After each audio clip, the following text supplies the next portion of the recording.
Krishna, Hare Hare. The other day when you said that I have a lot of business with the mind, still, it really burns something inside because it feels like it's kind of true. Because there's a lot of suffering from paying too much attention to the mind, but yet it seems like in some ways you cannot do anything about it. Could you not really slow down and ask the question, who is giving the mind so much attention? Like it really was an important question? You say that it seems that there seems to be a tendency to give attention to the mind. It just happens, I mean, even without any effort. Like some kind of reflex or something, it just goes to this position of, giving attention to the mind in its trivial pursuits, say, for instance. And I mean, what can you do about it? Because it just happens. You can find out who gives it also. Who gives this attention to that sort of those kind of thoughts? Just stop. Just like I say, stop, and it has a meaning. It conveys something, and some response happens to that, isn't it? In the same way, you find out who is giving this attention to the mind, and you stop and treat this question like it is really important to find out. Because why this question? Because it is immediately assumed that it is me who is giving the mind all this attention. Okay? I don't know if anybody has really caught on the profundity of even the questioning, not the mind, but that which is giving attention to the mind. You see? And just slow down and find out for yourself. Don't get the answer from a book.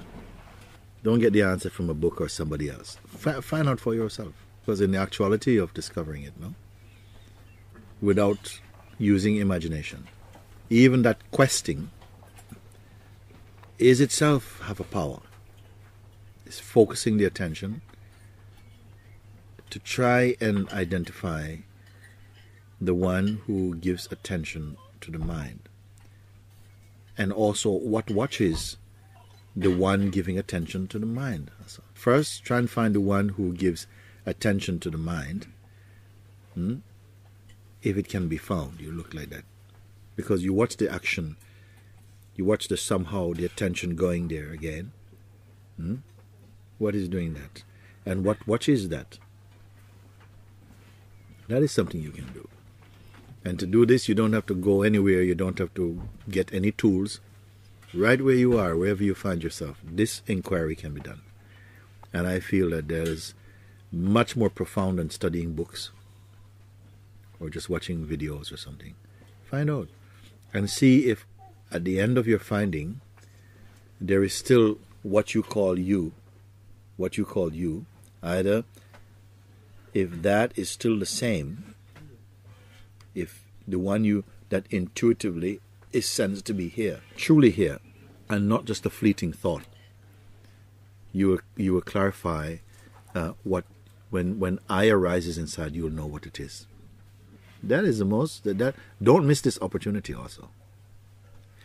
Don't just substitute a reading of confusion. Oh, I don't know. This is very poor, The inquiry is very, very swift and precise also at exposing the myths that we live with, that we assume to be true. And I say, I don't want to give you too much time to do that also. You can do it right here while we are talking. You can do it. But what happens is that something sort of skips over that. And I wonder why. You should wonder, why is it that somehow whenever this question is posed, they seem to be just suddenly, I'm tired. Suddenly just feels that, oh, that's just a lot of work. And what is feeling, oh, it's a lot of work and it's so tiring to do inquiry. Check out what is doing this also. The same culprit is probably there. The same culprit is probably still, they're the same, is behind it. I mean, we pick up such amazing questions. I mean, there are people who know exactly how far the moon is from the earth. Oh, 240,000 miles. Oh, thank you. I mean, do we know this thing? It's been your experience. But, these are presented as facts, and we pass on these apparent facts. They may be true, but they are largely unquestioned, because we don't have enough interest anyway to find out these things. The sun is 93 million, not 92, 93 million miles away from the Earth, and this knowledge has been going on parading from generation to generation. It's accepted like that.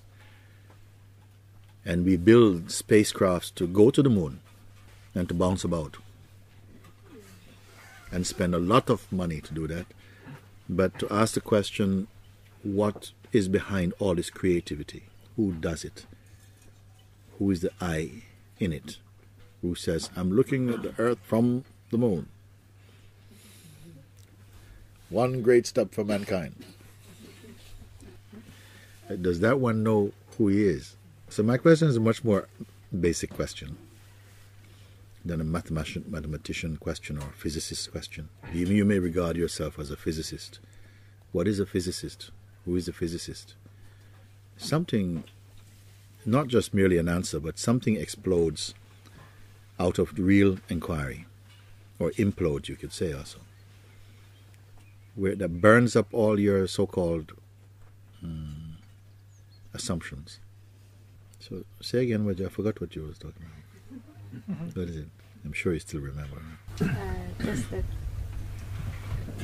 I see that something gives attention to the mind, or keeps going back to a certain idea. Or like also like the knowing that I am here. It's obvious I'm here, like I'm here. But something, then the mind then starts saying I'm here, like in it. You know, it's not really. But you're here as what? Now nobody can actually say I am not here. No. So it's a common fact, no? That you will say I'm here. You'll feel I'm here. Even ignorant person know I'm here.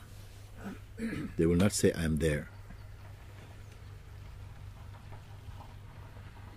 Even someone in a mental asylum, you ask him, where are you? I'm here.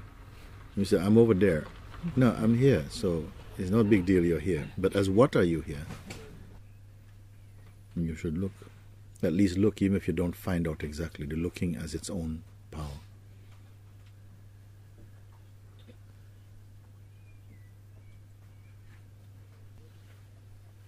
Even if you did it for 5 minutes, a true 5 minutes looking, it's going to be worth much more than your speculation.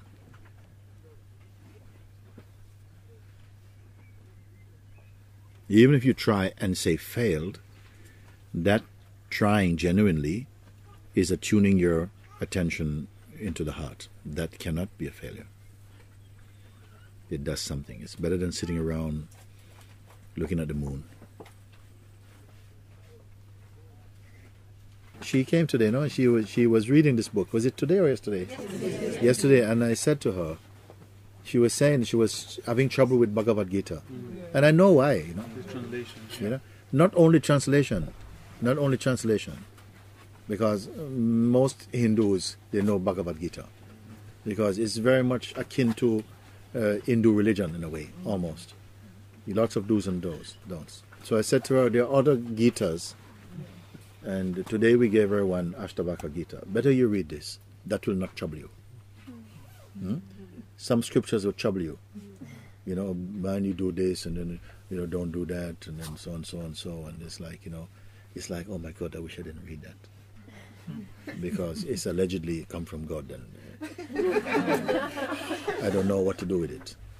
So I said, better you read the Vibhu Gita, the Avaduta Gita, or the Ashtavakra Gita. They won't trouble you. They will free you, help you to free you. Read it. Bhagavad Gita is very beautiful, but some people not ready to read it. Some people, they are very delicate, and they don't need any kind of something that can be easily felt to be oppressive in its instruction. It's like you must do this and be careful of this, and those who do this, they go to hell for 1,000 years, and oh my God, wow. And then you wish you hadn't read it or something. And yet there's a time when you can read that, and there's a beauty in it. And also in the Bible myself also, at a certain point, I grew up with the Bible, no? I grew up with it. But later, when this thing took place for me, then I had a thirst. In fact, Michael came and gave me a small New Testament, New International Version. New International Version of the New Testament doesn't have so much thou and thou art and thine and so on. We grew up with this old King James English, thou art that and so on. Beautiful, poetic. But this one is more you are this and you are that, more contemporary English. And but he gave this, and then I cleaned it up. Then I wanted more, and I went and bought a big Bible and read it from cover to cover. Now, there are many things in the Bible that are not pleasant, but they were fine for me. I don't know why. Something was just drinking in and not, I don't know, maybe not judging. It wasn't judging. And there are people who like rules. It seems to serve them, that expression of consciousness that likes rules and so on, and find that rules, they're very rule-oriented, and so they develop good discipline, and they have a good sense of order and timing, and they get up at a certain time, and they meditate at a certain time, and they eat at a certain time, and they worship at whatever like this. So for that type of temperament, some of these books speak to them much more. But for us unruly lot, well, I'm joking, of course, partly, but who are more able to appreciate the essence of things, but who also benefit from discipline. There's a natural discipline that arises out of understanding. So I don't know if we want to call it discipline, because I don't want to give a bad feeling about discipline. I think it is very good to us. And they don't want so many rules. They want to go more to the essence, and the essence has no rules. It's not that kind of duality. It's not a powerful duality. It's in some scriptures, and yet in others they're just completely shaving off all your identities, all your add-ons, until you're down to stick thin, and then you're vanishing from there. But to understand, it's very easy, particularly if for many people in the West, very easy to understand, because our intellects are sufficiently, crisp to grasp things, but then to swallow and to assimilate them inside the being, not easy. You see, because then often you really come up with things which are blocked, seemingly blocked inside, and something wants to just jump over them.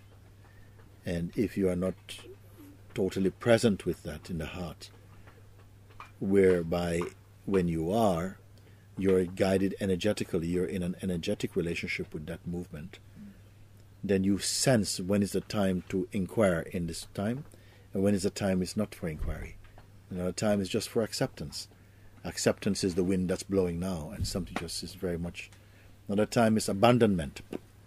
Another time it's prayer and giving thanks and showing gratitude to life. Another time is for fasting, and they do come up inside you. Those waves do come. How will you recognize them, you see? If you rely only on outer signs and people telling you, it's not enough. You start to develop more an intuitive language, an intuitive way of sensing, because you listen with your inner ear. And this inner ear is not listening to words or concepts.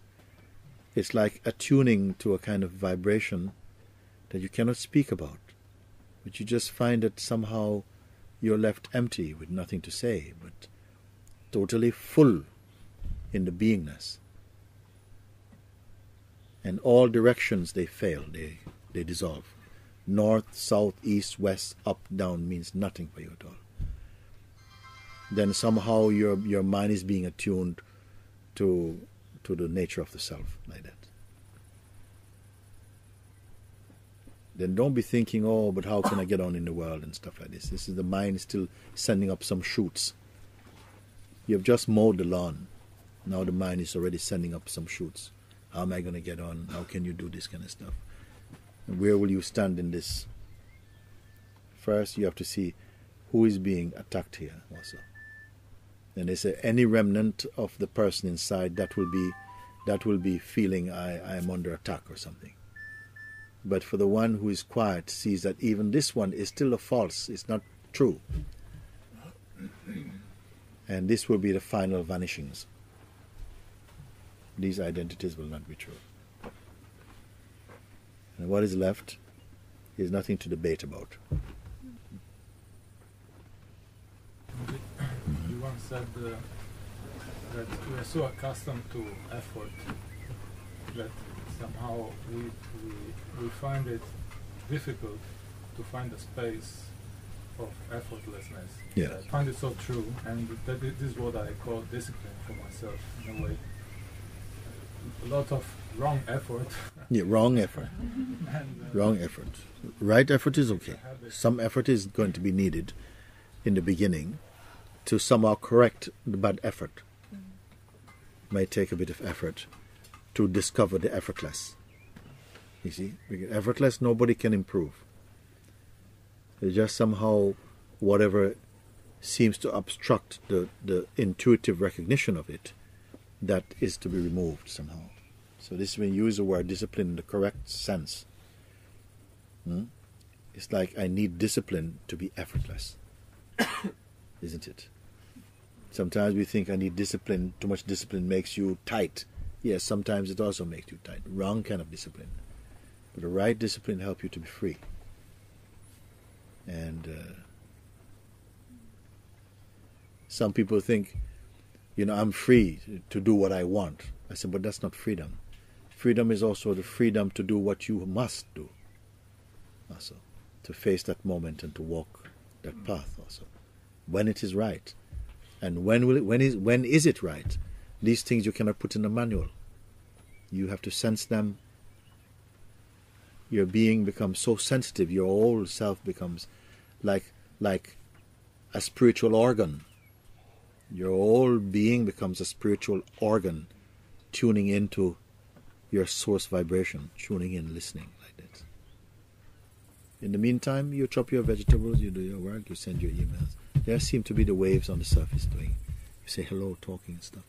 You can still look at each thing in minutest detail and appreciate, but you don't have to carry them with you. You see. And one is finding that sometimes even perceiving is itself a strain. The functioning of perception, especially when done in the name of a person, itself is a strain. And this is why we have to sleep so much. In the old days, people were tired because they were doing physical labor a lot. But we are much more tired with mental labor, and psychological labor, and emotional labor like this. So, in whose mind does it take place that your perceiving leaves no burden at all? Only when there's no desire, no identity, no judgment, no fear, you see.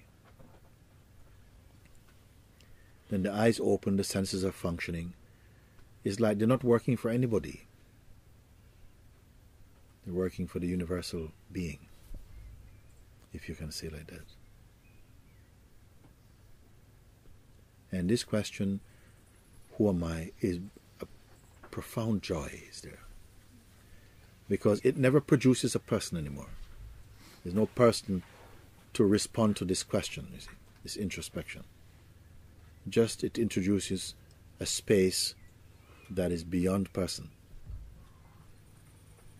And there the perfume comes from this place, you see. That peace and that joy.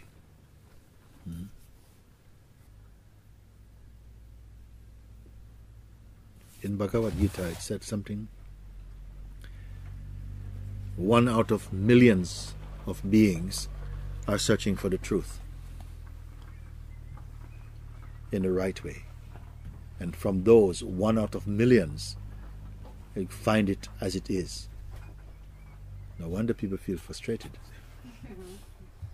It's like a lottery.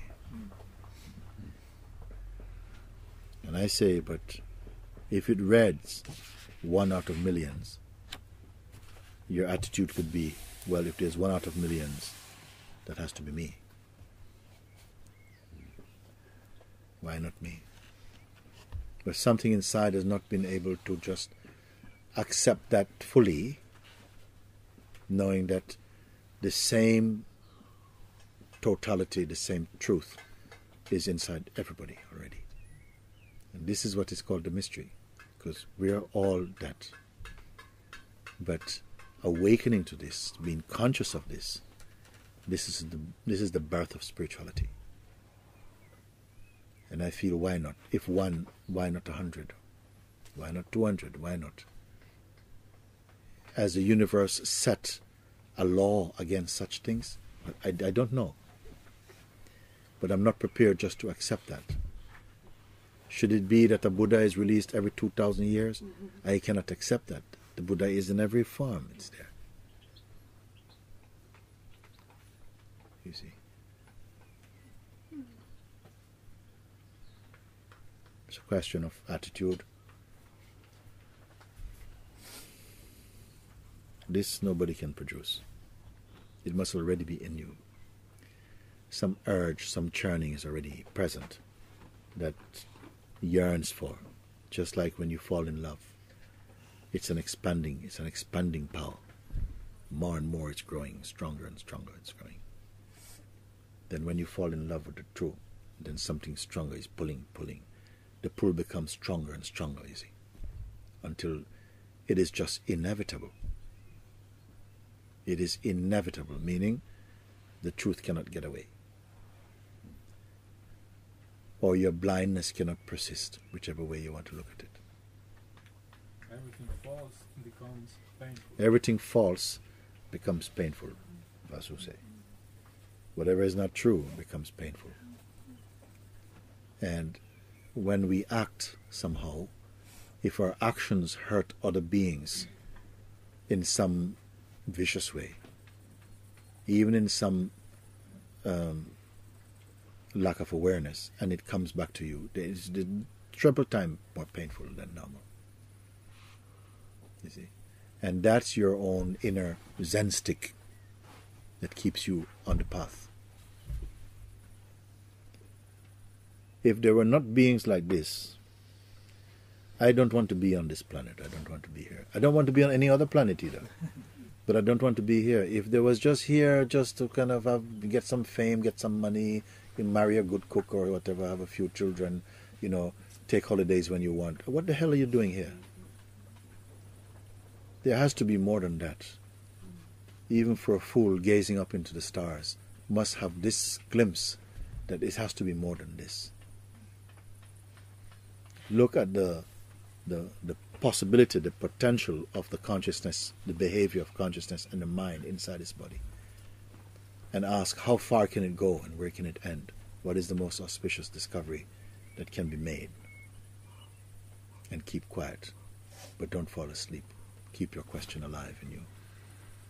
And this universe has to answer this question. Not only in words, but in feeling or something. You see.